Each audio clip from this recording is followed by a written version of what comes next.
Good morning to all. So I'm very glad to invite Dr. Triveni for delivering a guest lecture on plant genetics for modulation of crop microbiomes. Many of the students will not be knowing about her. She, as Dr. Sukumar said, she graduated from Andhra Pradesh and also postgraduate completed from Department of Microbiology, AC&R in Madurai, under the chairmanship of great microbiologist Dr. Anthony Roy, sir, and she is heading the department um, in Hyderabad. I had a great association with the department. Previously, Dr. Subhash Reddy was head of the department. From the days onwards, when he was associate professor, I used to visit the department frequently for several occasions. And when I conducted her for this guest lecture, she readily accepted. So it is our visionary thought, our Honorable Vice Chancellor. She wants every faculty who is coming inside to TNIU should deliver a guest lecture for the benefit of the students. At least few students, why not few, all students can get benefited by this lecture. But due to various pressure on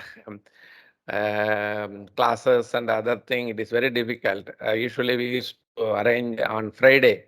Every Friday we earmarked as endowment lecture and guest lecture. We made a free in the attendance also. But today is being Thursday, it is very difficult to manage some of the classes for some of the students. Anyhow, those who are here will be get benefited by the lecture. I am also interested to know about some of the facts on this her lecture also. So I thank Dr. Triveni for accepting the offer and delivering the guest lecture. Now I welcome her for the guest lecture. It's my immense pleasure to be here. I am so proud to be a Tamil Nadu Agriculture University student. I have learned so much of microbiology from this paternity. I am so lucky to have faculty like Tamil Nadu professors. I like Tamil Nadu stay and still I can speak Tamil. Wherever I'll go, everyone asks, "Are you a Tamilian and Telugu girl?" I have so much of bondage to Madurai also and all the faculty who worked during that time. Good morning to everyone, respected Professor N.O. Gopal sir and respected Vizila madam and all dear faculty and my dear friends. Today my lecture on how the microbiomes we have to concentrate based on the microbiome, how we can modulate the crop genotypes. Actually, when we are talking about the sustainable agriculture is a buzzword nowadays. Everyone is taking care of the sustainable production. Uh, Previously, when we are talking about the microbial inoculants, in 1950s, we used to start utilizing only individual cultures, nitrogen fixers, phosphorus solubilizing bacteria, phosphorus solubilizing microorganisms. Now we are talking about the consortium of group of microorganisms, because now our challenge in agriculture production is nutrient use efficiency. If the nutrients are available in the soil 100 percentage, the use efficiency is very less. That is the major challenge in agricultural production system. That's why now we invented that microbiomes can modulate the plant genome or plant genetics. How we can see one by one. If we see the population dynamics of globe, you can see the world population is increasing year by year. Then if you reach to the 2050, the population size may be 9.8 billions. But year by year, decade by decade, the cultivated area or net cropped area is decreasing. Then what are the factors which will influence if you use the net cropped area is less and the production should increase? But with the advancement of genotypes, or with the advancement of molecular techniques, we could achieve the production, but the production is almost stagnated. You can see here, the year by year, the population is increasing, but our challenges is depleting the natural resources, land, water, and energy. Yield ceiling is unresponsive. If you apply 120% of chemical fertilizers, also we are unable to increase the yield level. Then one more challenge is sustained food security while elevating the hidden hunger. Almost 10 million people still they are unable to get the dinner, only they are satisfied by only one day meal. That's why still we have to search the innovative work, how we can increase the production level in uh, normal net cropped area. That's why these are the technologies, innovations for future farming, molecular breeding. That's why I have taken this a topic, how the microbiomes can modulate the plant genotypes. Then crop biofortification, microbial technologies. All we as a microbiologist we should accept. After Corona, everyone is talking about the microbe. Whoever don't know about the microorganisms, if you see the statistics of the production levels of bioinoculants in Indian level as well as global level, the drastic increase was observed in the statistics of the bioinoculants usage. In European countries, they have already started to produce in all the levels. They are using all the bioinoculants. In India, also drastically increasing. Asia Pacific also it is increasing. That's why it's a good sign to the microbiologist. We can exploit it, or you can extract the biodiversity, which will be having the good efficiency, which can work in all the climate changes. Then precision agriculture and enhancing the irrigation efficiency. Wherever the possibility management practices are there, there we can intervention with the microorganisms, and we can increase the population dynamics, and we can modulate the plant genotypes, and these genotypes can increase the production level. And then microbiome is not a new word. Already so much of work has been done with the human microbiome. We are considering microbiome with all the microorganisms like soil bacteria, fungi, and viruses that inhabit the particular environment, microhabitat, which will be having the positive interaction with the plants or host. It will be giving so much of resistance to the particular host. It may be human being or animal system, or it may be plant system. The vital for the well-being of the ecosystem or organisms, we can see the contribution from the microorganisms are very high. That's why every living system, the plant immune system will be increased by the microbial food. That's why we have invented now probiotics, prebiotics, and animal feeds. We are supplementing with the microorganisms. In everywhere we are using the microorganism, because the microorganisms are having so much of potential to increase the immunity level of the particular living system. Then what is microbiome? I told you can take any particular part of the plant or any particular system or organelle of the human being or plant or animal system. They have the particular biome which is related to the particular microhabitat, or which is related to the niche. Then these microbiomes requires a fusion of microbial diversity. Previously, when we are going to develop hybrids or different advanced genotypes, they used to consider only the genetical characteristics of the plant. But with the invention of the microbiomes, we can we can take the consideration of the set of genes present in the rhizosphere. What now the student presented that rhizosphere is having the more microbial population when compared to the endophytic bacteria, because the rhizosphere is having more. It is a power of currency of root exudates. It always depends upon the photosynthesis capacity of the plant. If the plant biomass is high, if the photosynthesis capacity is high, the root exudation capacity of the plant roots are high. Because of that, the plant can recruit so many beneficial microorganisms because of the high efficiency of these root exudates. Root exudates are having all the organic compounds and inorganic compounds which can support the growth of the particular biome. or microbiome present in the root system. Then these plants showing so much of potential microorganisms. If you study, so much of literature is available now.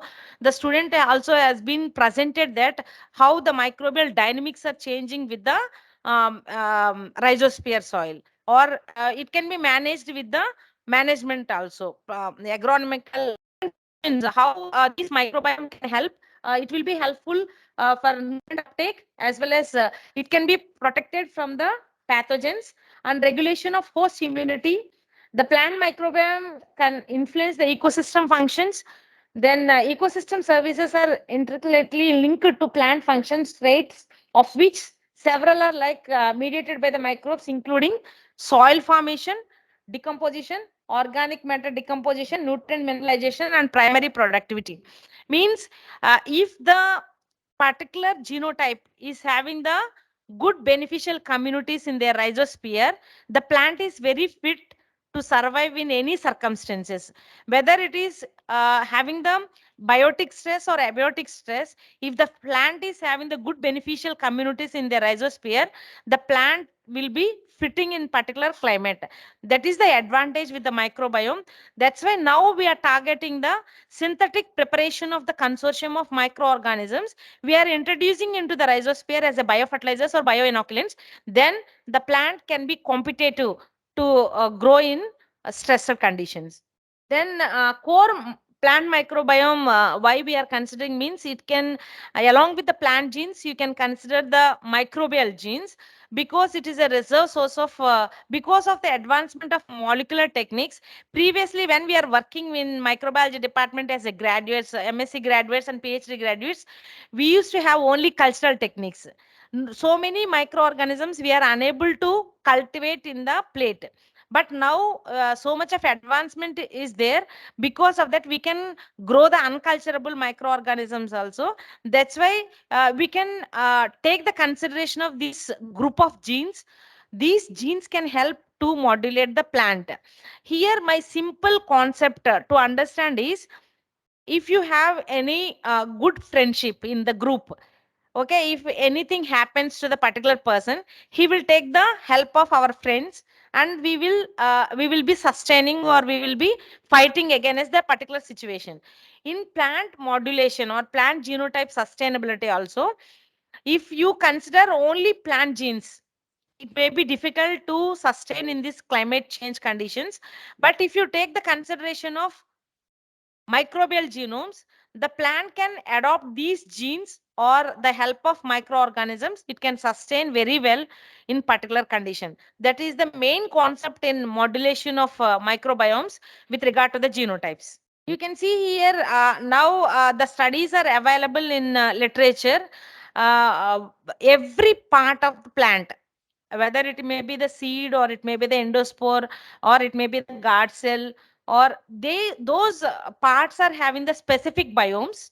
These biomes, if you know about the potential organisms of the particular microbiome, seed microbiome, root microbiome, or leaf microbiome, we can consider these potential organisms, and we can explore those microorganisms, and we can make it as a consortium, and we can use for the external application of the inoculants as a consortium based. And nowadays the biofilms also fetching well in soil microbiology. Here in biofilms concept, what we are using, different types of combination of microorganisms like fungi, different types of bacteria. We are using the fungi as a base. We are coating all the microorganisms on the mycelial growth, and there we are making the biofilms. This will be sustaining in the soil. It may not be removed with the antibiotics, or weedicides or herbicides also can may not reduce the population of biofilms. That's why now everybody is talking about the consortium and biofilms. It will sustain very well. We can explore these microbiomes to prepare the synthetic bioinoculants as a group, and it will give so much of benefit to the sustainable production. Then when we are talking about the endospore or seed is the if the when we are talking about the resistance power, we will get some resistance from our parents. Like that only in plant also. Mostly when we are talking about the soil borne pathogens, the resistance against the soil borne pathogens or plant viruses, uh, the defense mechanisms will work well with the good seed variety. Or we will recommend anytime if the farmer is suffering from the soil borne disease, first of all we will recommend the resistant variety. That's why if you target the genotype, or if you target the gene plant variety, if the plant variety is having the good population of the beneficial communities like the seed from, you can see the seed microbiome is giving the clear indication that if the particular variety is having the good beneficial microflora in the seed microbiome, it will be giving so much of resistance when it is going to start their life in the soil. That's why, because of the good beneficial microorganisms, we can tell that 50% of soil burn seedling wilts can be reduced if the variety is having the good beneficial microorganisms, which can give the resistance towards the soil borne pathogens. You can see here I told, if you explore the air microbiome or phylospheric microbiome, endophytic microbiome, if you able to study the microorganisms which is present in the particular area, and you can explore the potential strains from the same genotype, and you can identify that among all the microorganisms which is potential, which is having the multi-trait effect. Multi-trait nothing but same microorganism. We all know that same microorganism may have the plant nutrient mobilization, then antibiotic production or rhitic enzyme production. If one organism is having all the traits, then it will give so much of resistance to the plant.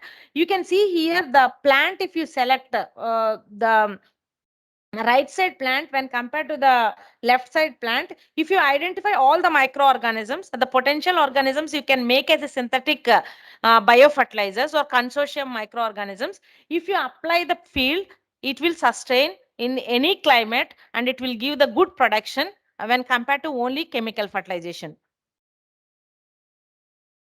You can see here the model plant microbiome with emphasis on the below ground habitats. Now, I told everyone focused on the above ground level only. How the plant can sustain, how they can manage the plant population, what are the management practices they can follow for sustaining in climate change. But below ground levels, only superficially we are knowing that, we don't know the deep level, how the microorganisms really giving the plant health, how it is influencing, what are the if you take consideration of the all the genome or genes present in the soil rhizosphere, if you consider all the things, then if you make it one place, then the sustainability of the plant will be increasing. Immediately you can reduce the usage of the chemical fertilizers as well as the fungicides. It is giving so many toxic levels in food as well as the soil. If you consider, at least as a microbiologist, if you recommend to the farmer, if the farmer is reducing at least 20 to 25% of chemical fertilization in commercial crops, we can reduce the soil pollution as well as leaching of the nutrients to the irrigation channels. That's why we need to focus how these modulations occur in plant genotypes, then how we can reduce the chemical fertilization as well as the chemical pesticide application in the soil. It can give the sustainable production of the plant. Then we all knew that how the plant microbiome mediated adaptive functions like direct mechanisms and indirect mechanisms the microorganisms will give. These are the nutrient mobilizations like nitrogen fixation, phosphorus, potassium, and zinc solubilization. If you consider the nutrient use efficiency, for phosphorus only the nutrients use efficiency is only 18%, 18 to 20%. Remaining 80% of phosphorus will be fixed in the soil. Along with the phosphorus, the all the micronutrients also fixed in the soil. That's why if you use these microorganisms, it will improve the production of organic acids and it will chelate the fixed form of all the nutrients. It will mobilize to the plant. as well as it also increases the iron chelation as well as the sulfur oxidation. Then by application of these microbiomes, or if you increase the uh, uh, percentage of beneficial microbial communities in the soil, it will improve the biomolecule production like hormones, ACC deaminase, and different lytic enzymes, which will provide so much of resistance to the plant. Then nowadays, for example, now in Telangana state, we are facing in chili crop, there is much infection of the black thrips. Farmers are leaving acres of the land, they are unable to control the black thrips. But the last 2 years, we are recommending like all the bioinoculants like Bavaria bassiana and Verticillium lacani, along with the biofertilizers application in commercial crops cultivation like chilies and maize. Then they are giving the feedback where they have used these bioinoculants or beneficial communities, they could tolerate, or the crop can tolerate the black thrips population when compared to only chemical fertilization. That's why nowadays farmers are ready to accept our beneficial communities or microbial fertilizers, but we have to develop the quality product. Whenever we are talking about the microbial communities, it is giving very good result under in vitro conditions. When we are recommending into the field level, it is not successing. That's why whenever we are targeting the beneficial communities, we should not do only microbial aspects. We have to combinedly take the consideration of all the crop production groups, as well as pathologists, as well as agronomists and genetics people. Then we have to do the interdisciplinary work. Then our microbial consortium or bioinoculants can work well in the field level. That's why whenever we are talking or any research project, if we are applying, they are asking about the interdisciplinary. Now this is the desperate need of research we need. We have to combinedly check that our microorganisms should fetch well with all the recommended practices which we are recommending for sustainable production. This is the now all the genomic tools are available to study all the microorganisms or microbiomes present in the soil, and we can consider previously actually my thought used to be if the population size of fungi is high in the soil, it may not be beneficial because the fungi population always it will be saprophytes. But we can consider the trichoderma. Trichoderma is a potential agent which can control the so many diseases and pests, and it is also working well, Pasolomyces or trichoderma working well with the nematodes also. In particularly in my area in Telangana, all the nearby orchards of Telangana was infested by the nematodes. Their acres of orchards are removing with the infestation of nematodes. There, if you have the potential organisms which can control the nematode population as well as the soil-borne pathogens, really it is a noble work.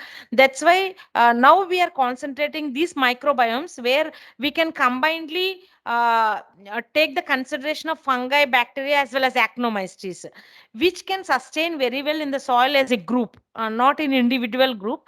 That's why we are targeting the microbiomes now, and we are studying all the beneficial microorganisms, whether it is a protozoan or whether it is a fungi or bacteria or actinomycetes. We are combinedly taking the consideration of compatible studies, and we are applying as a consortium in different fields. Here, how do plants harbor unique microbial or special microbial communities? How do plants shape special rhizosphere microbial community? Nothing, but they have. I have collected the literature. They have studied in Arabidopsis plant. They have studied the different genotypes having the different beneficial communities. Means now ma'am has asked about the genetics head. She was asked whether genotype can change the communities. Yes, really it will change because of the root exudation. I told different genotypes will release the different types of root exudates. Based on that only, the beneficial communities arise in the soil.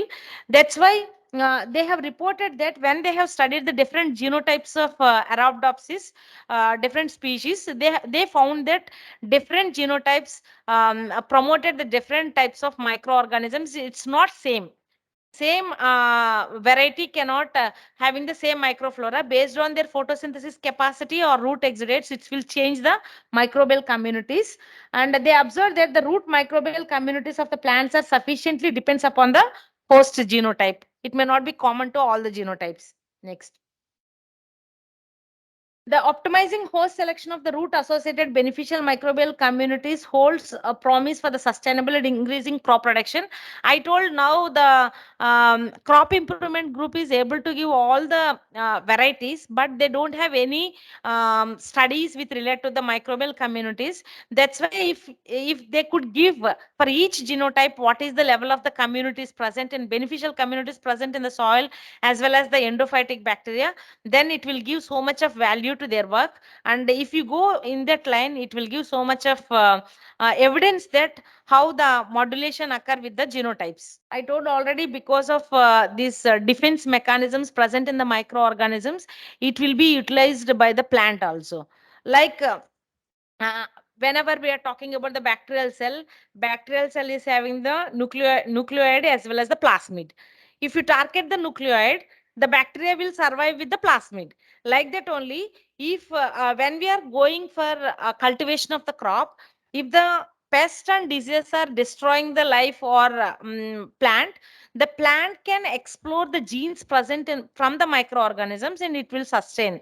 That's why we need to focus in the plant microbiomes. It will give so much of information how the plant can survive, because now our challenges in sustainable production is climate change.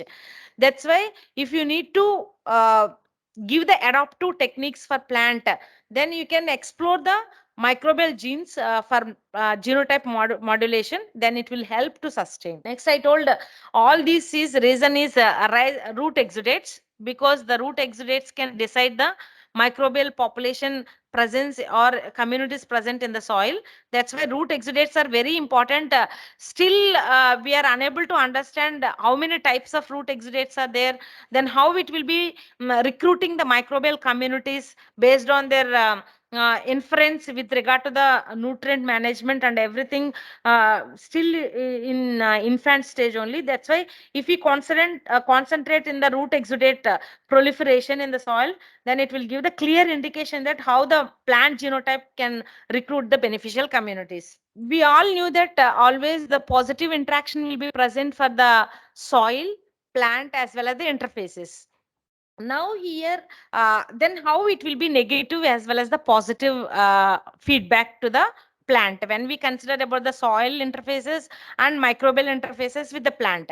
Then negative interface, nothing but negative feedback will be given by the plant where the harmful or plant pathogens are present in the rhizosphere soil. That's why we are modulating the microbial population level with the inoculation of microorganisms as a bioinoculants like biofertilizers and biopesticides.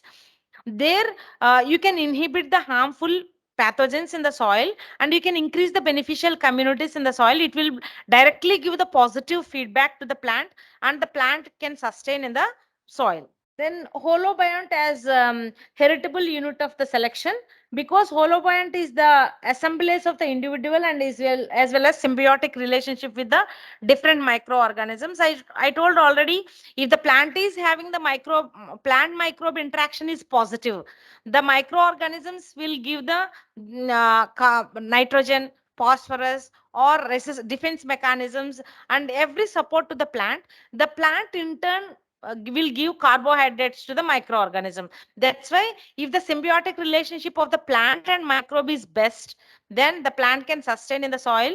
That's why we have to explore these benefits from the microorganisms. Here, I told if the rhizosphere soil is having the keystone species. Keystone species nothing but what we could see now with Robbins experiments. Population densities are high, But when we are talking about the biochemical characterization and molecular characterization, only two organisms are dominated, like um, enterococcus as well as bacillus he has given. Like that, if we identify the alpha proteobacteria or proteobacteria, which communities are benefiting more, if you completely replace the rhizosphere soil with these beneficial microorganisms, then it will give so much of fitness. That's why the plant is very clever. How means, when the unavoidable situations or the climate change occurs in the soil, based on the physical characteristics and chemical characteristics, immediately the plant will recruit the beneficial microorganisms. Through that only it can sustain. That's why definitely we should ask the farmer, uh, he has to use the microorganisms. Okay, how we have changed our uh, food habitats after corona, means everyone started taking the protein food. Previously everyone is taking okay, normally carbohydrates like that, but no, now if you consider the statistics of the disease pattern of the corona also, whoever having the resistance, high resistance power, they have tolerated the corona. And during the second season, so many people were died, but who are having the resistance, they only sustained. Like that only in plant also, if you are giving the resistance through the microbial inoculants or through the application of organic amendments, soil is having so much of organic carbon. Then, because in southern states or tropical countries, the organic carbon status is only less than 0.5 percentage. If you are applying the bioinoculants also, there is no sustainability of the bioinoculants in the soil. That's why always, if you go for the integrated nutrient management along with the organic and chemical fertilizers, it will promote the plant beneficial microorganisms and plant beneficial communities, and it will give more sustainability. And the plant usually give so many networks of the beneficial microorganisms, and it will give the benefit to the plant. Actually, here now we are talking more about the ecosystem services. Ecosystem services, nothing but we all knew that when we started the green revolution, we should convince to the farmer whether he is not agreed to apply the chemical fertilizers. But now we are talking about the second green revolution. Second green revolution, nothing but here, whatever the produce we are producing from the farm or from the field, agriculture field, it should be used in the soil itself, or it should be used in the particular field. That's why here our concentration is the natural resource management. Where when we are talking about the natural resource management, what we are going to create the artificial ecosystem. Artificial ecosystem, nothing but we are not going to prepare from the chemical point of view. I am talking here, if you know about the plant microbiomes or which genotype is having the which microbiome, you can potentially explore the microorganisms, and we can make as a consortium of microorganisms, and we can replace the rhizosphere soil with these artificial or synthetic microbial populations.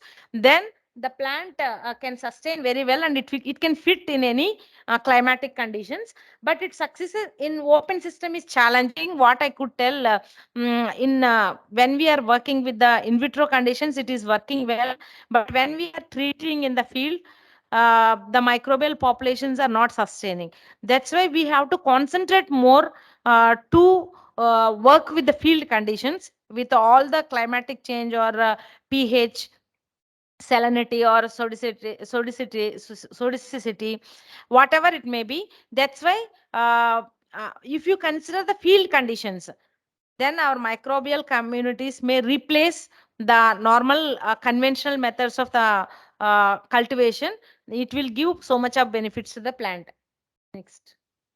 These are the schematic depiction how we can explore the microorganism from the different microbiomes, how we can use these synthetic microbiomes, we can synthetic bioinoculants we can produce. Everybody knows as a microbiologist here how we are exploring the microorganisms. um, it is the mandate now in agriculture. Definitely, we should go for the synthetic bioinoculants in all the fields and all the crops cultivation. Then only we can restore, and after 10 years, we can give the good field conditions to the next generation. Okay, here I have given the picture that different factors affecting the plant microbe interactions. Whatever the synthetic microbe biomes I am telling, if you apply in the field, the microorganism should give the resistance to the plant through the root exudates. The plant can sustain under abiotic stress like salinity, cold temperature, drought, and heavy metal concentration, and other biotic stresses. You can see how the different microorganism causing the different diseases. If your plant is fit with the beneficial communities, it can reduce the stresses of biotic as well as abiotic stresses. And these biotic stresses, mainly the farmer may not have any control measures against the viruses, nematodes, as well as fungi. That's why if you use these microbiomes to produce the different genotypes, then it will give so much of fitness to the plant to sustain in these biotic and abiotic stress conditions. Here, a model for the plant microbiome response to microbial inoculants. I told if you inoculate your plant, okay, with the plant microbiome, the immediate shift can occur in the soil. If your seed is having the more beneficial microorganism, you can expect in short time the shift of beneficial communities in the soil. Because of that, you can restore all the uh, uh, good conditions in the soil, and the soil productivity will be increased. Next, these are the some of the literature I have collected from the how these microbiomes assisted breeding to the understanding cultivars or genotypes depending upon assembly in cucurbit and pumpkin plants. In this study, next they have studied how genotypes, how different pumpkin genotypes influence the beneficial communities. They have given that clear indication that the each genotype is having the own microbiome. It may not be common in the same genotype. They have studied uh, different genotypes in pumpkin, and they quoted that enterobacteria is 40 to 83 percentage in particular organisms. In wild type, more communities are there when compared to the normal varieties. Then Elizabeth et al. 2020, they have studied about the tomato genotypes, and these tomato genotypes also modulated, and they have given that genotype accounted for 10% of variation in root microbiota.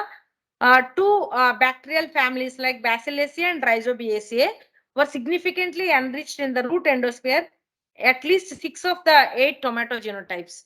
Here, we could understand that the genotype can modulate the beneficial communities, and it is every genotype is having the own microbial communities when compared to the all the genotypes. That's why whenever we are targeting the microbial populations or microbial communities where there is no much disturbances like forest lands or undisturbed rhizospheres may have the good beneficial microorganisms when compared to the cultivated lands.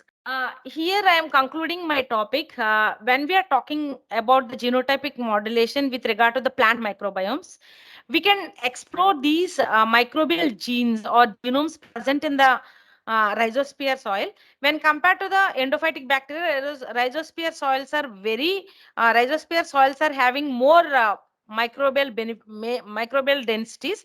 That's why we can explore these microbial densities or plant microbiomes to improve the crop improvement with these genotypes. It will give so much of inference, or it will give so much of evidence that our genotypes can sustain in uh, present challenge of climate change. It will be helpful to give the sustainable production, and it will increase the nutrient security of the food. Thank you. The topic is open for discussion. If you have any doubts, I can try to.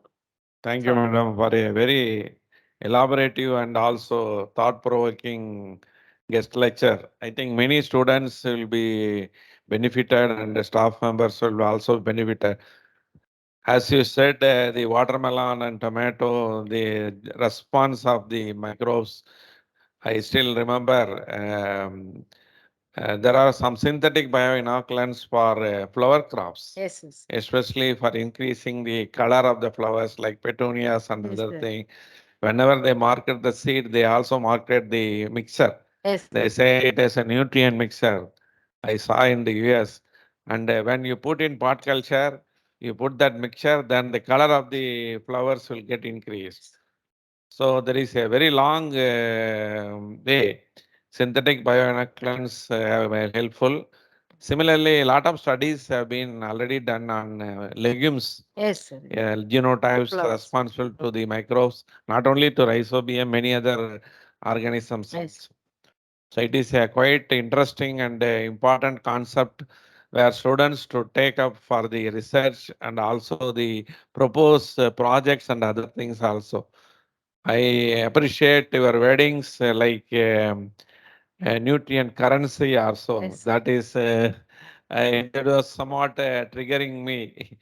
Nutrient currency is a very good word. You used it for your presentation and other thing. And how best we can modulate these microbiome to the extent in rhizosphere or phyllosphere or in both? Any other Yes. suggestions, madam? Actually, sir, if you target the rhizosphere, it will be better, sir. If we target the phyllosporic bacteria, the sustainability or the presence of the microbial population, if you apply also, the sustainability is big challenge, sir. If you target the rhizosphere microflora with the beneficial communities, then it will give the better results when compared to the phyllosporic bacteria. Thank you, madam. Any other question? Now we open for discussion. Good morning, ma'am. Thank you for delivering a good lecture. Actually, I'm also working in the same area. So, different genotypes will accumulate specific microbial communities. So, how we can study those Next, techniques? rice genotype. Okay. Actually, now we have the different planting systems, and we are targeting, for example, in case of the rice. Okay, fine varieties are there, bold varieties are there, but mostly we are recommending the fine varieties. But the fine varieties are having the more pathogen and pest sustainable susceptibility. That's why when we are targeting the microbial communities, you have to take consideration of ruling varieties in particular area. Then what is the acreage present in particular variety, and you can target those rhizospheres. And first you have to explore the microbial communities actually sustaining in that particular field. Then you have to comparatively study the all the characteristics or all the traits of these microorganisms, and you can consider the only potential isolates among all the groups, and you can make as a synthetic microbiomes. Synthetic microbiomes nothing but you are going to give the explanation of each genotype how it is modulating, whether bold varieties or fine varieties, and you can use all these microorganisms in different rhizosphere soils, and you can make it as a one formulation, and you can study. That will be the better option as my knowledge. Good afternoon, ma'am. Thank you for the lecture, ma'am. Most of us here are working on endophytic microbiomes, ma'am. So we have different endophytes like leaf associated or nodule associated. Uh, During my ORW presentation, I had one question for me, ma'am. How do we designate them as the particular region associated microbiome? Because these endophytes are localized on every parts of the plant, Yes. and the particular microbiome that the work that I am doing, the particular endophyte was found in the rhizosphere, was found in the seed, was found in the bulk soil, and also in the nodule of the plant, ma'am. So how do I designate which part of the plant it belongs to? Because it belongs to different microbiomes, but how do I specifically designate where it has a higher or bigger role to play? Actually, you see, whenever we are talking about the endophytic bacteria, so many microorganisms, if the microorganisms colonized the root, it will translocate to the leaf. Definitely. For example, if you consider the Pseudomonas, it will translocate. Maybe it will be present in the soil. Mostly soil is having Bacillus, Arthrobacter, and Pseudomonas. These three organisms we can find in all the microbiomes. When we are pointing out of the particular microbiome, how it will sustaining in particular area. Okay, but when we are talking about the environmental pollution, for example, when we are talking about the soil microbiome, okay, soil microbiome is very large. It will be having so many microorganisms or so many populations also will be there. If you consider endophytic, what you have discussed, pillosphere or inside the seed or inside the plant, there is much competition may not be there. Did you get my point? If you are talking about the soil rhizosphere, there will be so much of competition with other organisms as well as plant pathogens. You cannot find all the plant pathogens in the seed as well as leaf. There is no much competition. All we know as a microbiologist, if any adverse climate is prevailing, then the microorganism will start triggering their traits. Unnecessarily, the microorganism may not release the antibiotics or endotoxins. No, with if we all knew that if you are giving 100% of nitrogen application in the soil, the rhizobium may not form the nodules. No, because it may not waste their ATP, 16 ATP, for synthesizing one molecule of nitrogen to two molecules of ammonia. Like that, the microbiome which is present in the soil will be very large. That's why when compared to the endophytes. That's why if you consider only soil microbiome, you can explore more type of microorganisms which will be competing with other plant pathogens as well as other microorganisms. That's why if you target other endophytes, it may not sustain also in soil. Okay, if you told no, because so many people are also working with the endophytic organisms. These endophytic organisms, if you select and if you prepare as a synthetic microbiomes, sometimes it may fail in the soil. That's why if you target the soil microbiome in different genotypes, I told different genotypes will release different concentration of root exudates. It will recruit different microorganisms. That's why, in my opinion, if you target the soil microbiome, it will give best result when compared to the endophytic bacteria. Thank you for your wonderful lecture. Uh, Actually, the thing is, in case of the food security, so many microbes like PGPRs are from the category like Enterobacteriaceae family. As you have given in one of your research paper, in the Cucurbitaceae family, around 40 to 83% were from Enterobacteriaceae family. Yes. But in the case of aspect of food safety, Yes. Enterobacteriaceae is The like foodborne very disease, it causes many opportunity as well as many foodborne pathogens are there. So considering the food safety aspect, if you are giving these as bioinoculants, won't it become some opportunistic way for the transfer of foodborne pathogens or like that? Actually, if you see the literature, everyone, everywhere, any microbiome is having more enterobacter populations are coming. He also mentioned about enterobacter. We also deposited 2 or 3 enterobacter species newly isolated from different fields of harsh climates of India.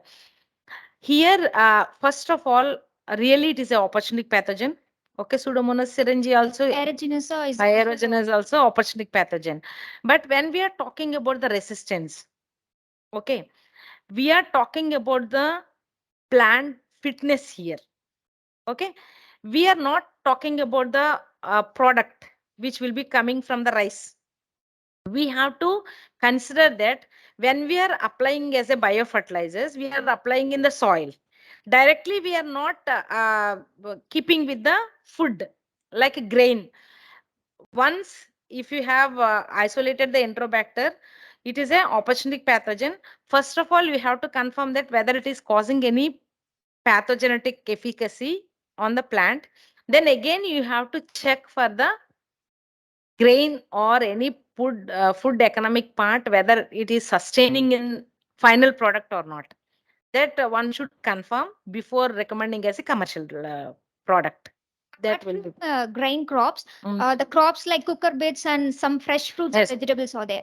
There it's high possibility of transferring the foodborne pathogens if we are going for inoculant technology. That's why what I'm telling. No, if you apply as a synthetic microbiomes, synthetic inoculants in the soil, we have to confirm that whether it is sustaining in pumpkin or not. That studies I couldn't find. Future we can try like that. We can apply this enterobacter in the soil, and we can study the populations present in the. Why there is always some link between clinical pathogens, like so many are there, not only enterobacter, pseudomonas, and so many are there. Those are very good PGPs as well as they are opportunistic pathogens. So why it is like that in so many stress soils? Because yes, because no, you consider the microbial populations, how it will be. These are so many opportunistic pathogens. Why means we all knew that, you see, helicoverpa will cause the pink ball worms. We have developed the BT gene. Okay, then now all the BT genes are failed. Bolgod 1 failed, Bolgod 2 failed, because no, the microorganisms continuously they develop the resistance mechanism. Because of that, if you are able to identify the resistant genes which are helping to provide the resistance, then future we may think we can identify the particular genes and we can silence that genes. It may not express and it may not cause the diseases. Whatever you have expressed, it is a good question. When we are talking about this bacillus and pseudomonas, we are telling it is a beneficial to us, but those are potential human pathogens also. But yes, potential human pathogens. But still, we are exploring because we are concerned about our soil. That's why when we are talking about the soil beneficial microorganisms, it should be the chain, a link of chain. You have to confirm whether it is having any harmful effects on the human being or a animal, and everything it is related. Thank you. Thank you. A good discussion. Thank you. I want to add only one point for her query. As far as the watermelons and other things are concerned, a lot of work has been done to reduce enterobacteria by various. You can visit UC Davis Food Safety site, where in the fresh cuts and also the whole fruits, they have done enormous work to reduce the enterobacterial infections in the food safety point of view.